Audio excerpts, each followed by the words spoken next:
Hey guys, it's Austin Ramos, and today we're going to be bringing you the Buffalo Bills at the Miami Dolphins game preview this Sunday, 1 o'clock Eastern Standard Time on CBS, November 17th, Buffalo Bills versus the Miami Dolphins. Without further ado, let's get into this video. Miami has the Dolphins, the greatest football team. So Miami Dolphins are now 2-7, and the Buffalo Bills are 6-3, with their records away being 3-1, and Miami Dolphins 1-4 at home. That one win coming from the New York Jets. Last time we faced the Bills, it was a close game. Miami Dolphins were in a fighting chance. I wouldn't say they were in position to win the game, but they had a fighting chance of winning the game. In the first half, they were winning, and then it just snowballed into a catastrophic loss for the Miami Dolphins because they just blew it, pretty much, plain and simple. So yeah, now, last time we played them, the final score was 21-31, and Dolphins were in control. They were up 14 to 9 at halftime, and then the final score ended up being 31-21. Buffalo Bills winning, and Micah Hyde got an onside kick recovery for a touchdown. So it was just not that great of a game for the Miami Dolphins. Now, coming into this game,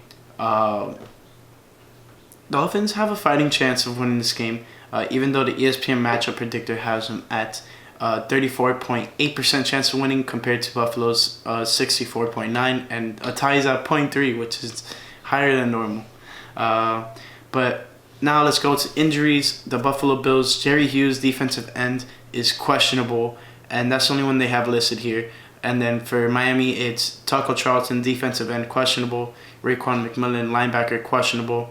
Ken Webster, cornerback, out. Rashad Jones, questionable. And Avery Moss, defensive end, questionable. Rashad Jones has been out with a cracked rib. That news has broken out as of late.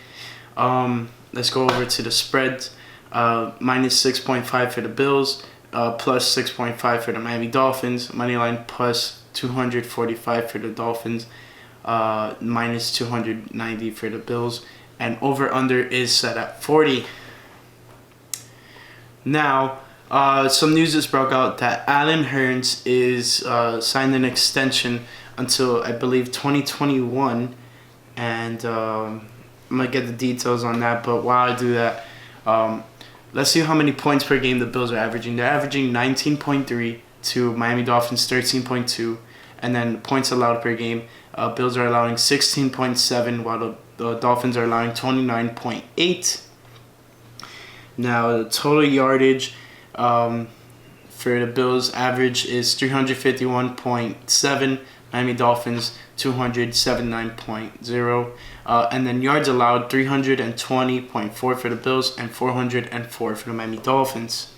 Miami Dolphins are currently on a 2-game winning streak after beating the Jets and the Colts. And then the Bills, their last 2 games have been a win and a loss. Win against Washington and a loss against the Cleveland Browns. So, all of this being said, the Miami Dolphins have to do these specific things that I'm trying to say for the Dolphins to get this win. Number 1 is contain Josh Allen. Yes, last game we played him, he only had 32 yards on 4 carries, but you gotta contain him even more. I mean, don't even let this guy run out of the pocket. If this quarterback for the Bills, Josh Allen, gets out of the pocket against the Dolphins, it's gonna be a whole lot of trouble for the Fins. Our defense has been, we've been doing great as of late. I mean, we had turnovers after turnovers in the past 2 games. Well, we only got 1 interception last game, the Jets game, and then I think we got 2 interceptions against the Colts, and if I'm not mistaken, maybe 3, but I'm pretty sure for sure it was 2. But then also, dealing with Josh Allen, we need to just contain him, make sure he doesn't leave the pocket, make sure he doesn't break off bigger plays than what he's already doing. So that's number 1, defensive side of the ball, because if you contain and get to Josh Allen, he's going to be very pressured and force throws and just put the ball in great position for the defense to capitalize on. Not only that, just make him uncomfortable, honestly. Once you make the quarterback uncomfortable, on an opposing team, it's going to be a lot easier for your defense to implement blitzes, disguises and coverages, and yada, yada, yada. Now, Frank Gore was their leading rusher. Last time we played him, he had 11 carries for 55 yards. I expect Frank Gore to have a mediocre game. I feel like he's not going to be a game wrecker offensively for them. But definitely what we got to do is slow down Josh Brown. If we can allow Josh Brown to have a bunch of short catches and nothing over the top, nothing that's beating the coverage, nothing that's he's getting behind our guys, that's going to be very well for the Miami Dolphins. Otherwise, the Bills didn't really have that many receiving threats against the Miami Dolphins last time we played. Now, there has been issues with the running game for the Dolphins. Throughout the season, we had Kenyon Drake. He wasn't doing so good, and we shipped him out to Arizona, and then he had a great first game with them. And then following that, Mark Walton, former UM alum, he emerged as the number one candidate as of late, and now he's suspended. Last game was his first game that he was suspended for, and then we have 3 more to go before he can come back and play, which kind of sucks for the Dolphins. I haven't really gone over that in the channel. And then not only that, the guy behind that guy is Kalen Ballage, and he's not doing so well. He just struggles to find the opening in the gaps, and given there's not that many big openings because the offensive line isn't that good. But he's still struggling to find the slithers of holes that he can go through, and it kind of sucks. But not only that, we also have Patrick Laird, undrafted rookie out of Cal Berkeley, and he did pretty well in preseason. I want to see if he can actually carry that over from there to here in the regular season, late in the season, where we need him to step up and make plays for the Dolphins. Hopefully he can. He got some snaps last game against the Colts, and he did whatever. He didn't do anything crazy. He got I think he averaged 2 or 3 yards. He wasn't doing nothing crazy. Also would like to see some Myles Gaskin, see what he can bring to the table. And not only that, our fullback, Fletcher Cox, he needs to get in there. I was watching Doug Lee Do Wrong's video. If you guys don't know who he is, I'm going to put his channel in the description. Check it out. He's a cool guy. He covers the Dolphins as well. And he mentioned this. Chandler Cox is not getting in there. And the guy can block, the guy can run, the guy can catch. I mean, I don't know why he's not in there. I don't know. I guess I don't know. Just we need to get him the ball. He does pretty well. Hopefully his play from college to the NFL translates well, because I like him as a player. I feel like he can bring a lot to the table for the Miami Dolphins. Now, that being said, more offensive things the Dolphins need to do. Need to protect Ryan Fitzpatrick, because he wasn't on the part I mentioned earlier. He wasn't listed on the injury report, but he is somewhat injured. He's dealing with a shoulder pain.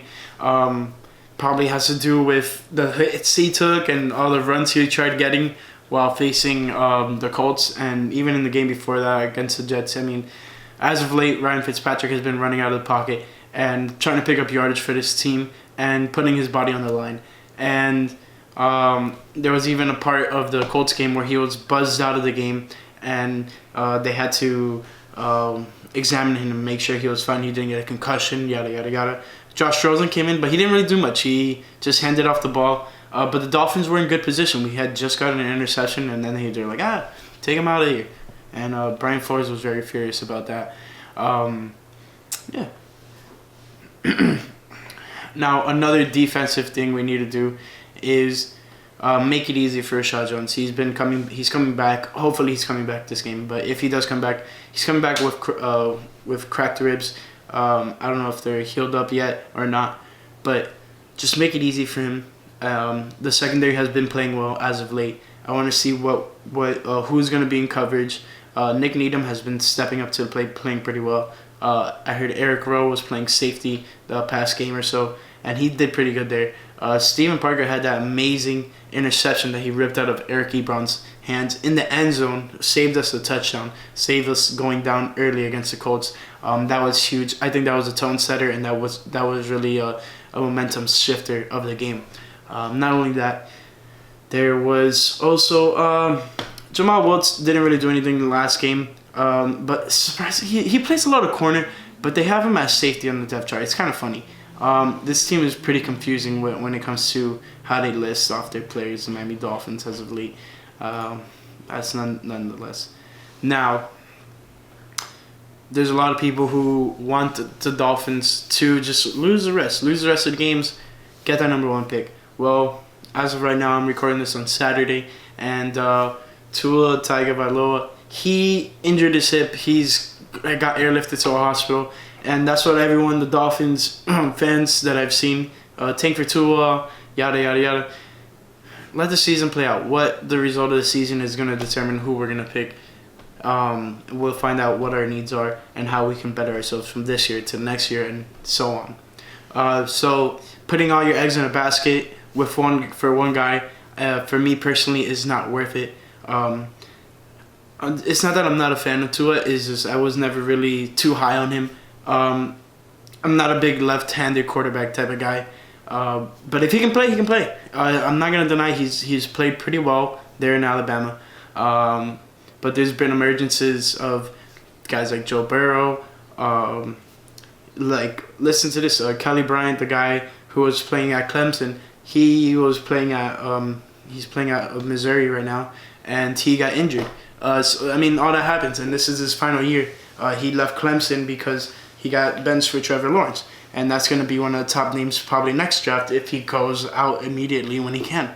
But nonetheless, Dolphins have been riding pretty hot right now. They've won 2 straight, and maybe they can win another one here against the Bills. Last time it came close, and this is when you really saw the Miami Dolphins being able to put points on the board, somewhat play good defense. So everything has been just piling up, getting better, and hopefully they can start, pushing a good energy towards the next season.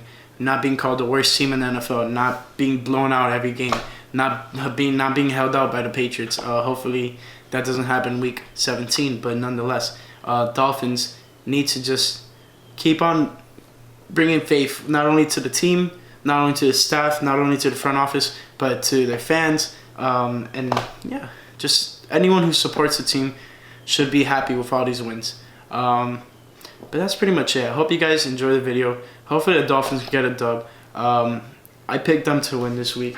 I believe I put the score as Matt put 17, Buffalo, Miami 20, and I put, if I can get this paper out, I put Buffalo 19, Miami 27. Hopefully we can put a little whooping on them, get some payback for what happened earlier on this year in a week. I believe it was 6 or 7 when we faced them up there in Buffalo. And yeah, that's pretty much it. I hope you guys enjoyed the video. If you did, leave a nice thumbs up. Don't forget to subscribe, click the post notification bell option, and check out my Twitter and Instagram at @ByAustinRamos, and check out byaustinramos.com. And lastly, fins up. Miami has the Dolphins, the greatest football team.